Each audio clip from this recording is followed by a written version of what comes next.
শ্রীলঙ্কার প্রেসিডেন্ট হিসেবে শপথ নিয়েছেন অনুরা কুমারা দিশানায়েক। স্থানীয় সময় সোমবার রাজধানী কলম্বোতে প্রেসিডেন্ট হিসেবে শপথ নেন তিনি। সংবাদ মাধ্যম বিবিসি জানায়, অর্থনৈতিক সংকট কাটিয়ে শ্রীলঙ্কার ইতিহাস নতুন করে রচনার প্রতিশ্রুতি দিয়েছেন অনুরা।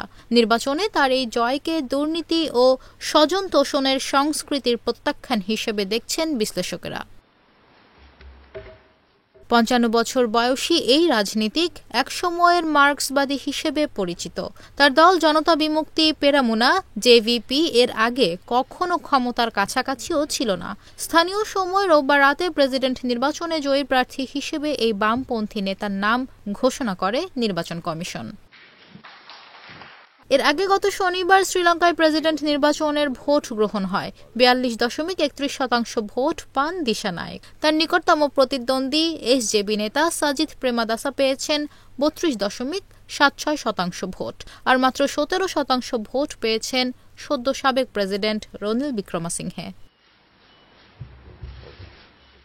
চরম অর্থনৈতিক সংকটের মুখে ২০২২ সালে দেশটিতে গণ অভ্যুত্থানের মুখে তৎকালীন প্রেসিডেন্ট গোতাবায়া রাজাপক্ষে ক্ষমতাচ্যুত হলে সরকার পরিচালনার দায়িত্ব পান বিক্রমাসিংহে। এরপর প্রথম নির্বাচন অনুষ্ঠিত হল দেশটিতে।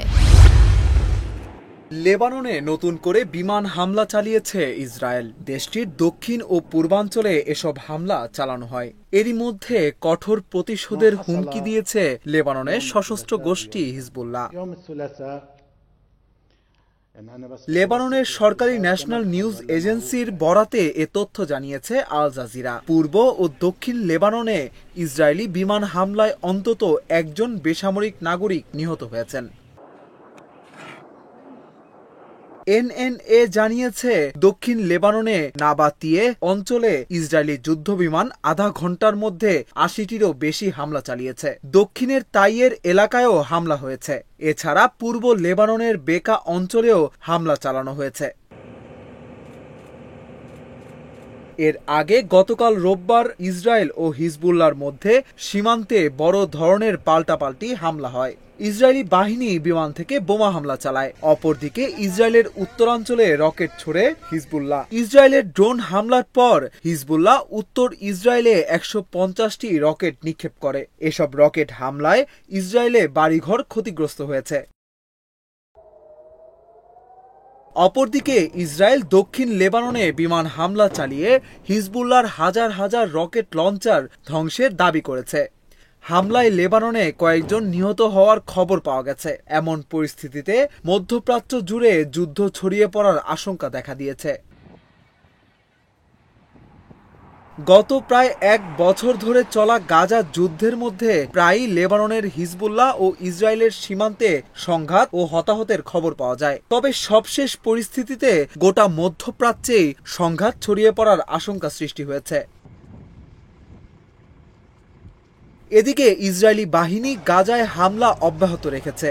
দেইর এল বালা শহরে হামলায় একজন মা ও তার ৪ সন্তান নিহত হয়েছে। এছাড়া আশ্রয় কেন্দ্র হিসেবে ব্যবহৃত একটি স্কুলে ২টি পৃথক হামলায় অন্তত ১০ ফিলিস্তিনি নিহত হয়েছেন।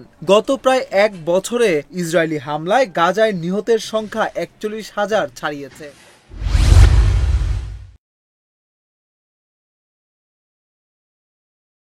ভারতকে জাতিসংঘের নিরাপত্তা পরিষদের স্থায়ী সদস্য হতে সমর্থনের কথা জানিয়েছে আমেরিকা। বর্তমানে জাতিসংঘের নিরাপত্তা পরিষদের স্থায়ী ৫ সদস্য দেশ আমেরিকা, চীন, ফ্রান্স, রাশিয়া ও যুক্তরাজ্য। গত কয়েক বছর ধরেই এর অংশ হওয়ার দাবি জানাচ্ছে ভারত। এবার নিরাপত্তা পরিষদের স্থায়ী সদস্য হওয়ার বিষয়ে ভারতকে সমর্থন দেওয়ার কথা জানিয়েছে আমেরিকা। স্থানীয় সময় রোববার ভারতের প্রধানমন্ত্রী নরেন্দ্র মোদি, জাপানের প্রধানমন্ত্রী ফুমিও কিশিদা ও অস্ট্রেলিয়ার প্রধানমন্ত্রী অ্যান্থনি অ্যালবেনিজের সঙ্গে কোয়াড লিডার্স সামিটে প্রেসিডেন্ট জো বাইডেন এক বিবৃতিতে এ সমর্থন জানান।